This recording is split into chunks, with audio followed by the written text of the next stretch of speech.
Masive të forcave serbe gjatë luftës së fundit në Kosovë nuk kursyen as objektet e kultit dhe ato të trashëgimisë. Nga 218 xhami të djegura dhe të shkatëruara gjatë viteve 1998-1999, vetëm në komunën e Deçanit dhe Junikut u shkatruan 13 sosh. Në funksion të ruajtjes së kujtesës historike e në kuadër të festave të nëntorit, komuna e Deçanit dhe Dega Bashkësisë Islame në Deçan organizuan tryezë shkencore me që rast u bë thirrje për reflektim për të artikuluar të vërtetën historike dhe plagët e mëdha që solli lufta e fundit. Çdo gur i shkëmbuar i tyre mban brenda historinë e rezistencës, besimit dhe përkushtimit të një populli që nuk u dorëzua kurrë përballë errësirës dhe egësirës të Serbisë gjakatare.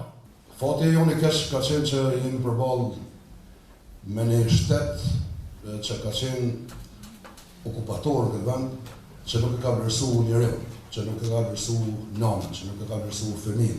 Nuk ka pas ndonjë konsiderat për historinë tonë, për të kaluarën tonë, për besimin tonë fetar.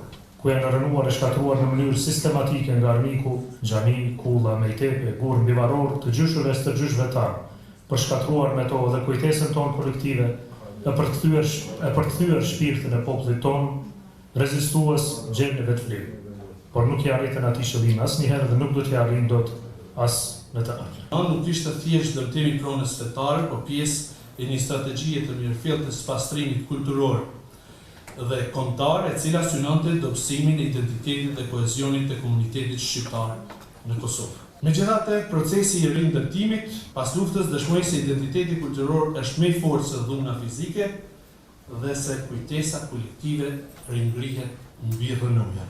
Në kuadër të këtij aktiviteti është hapur edhe ekspozita me fotografi krimet serbe ndaj trashëgimisë kulturore në komunën e Deçanit dhe Junikut.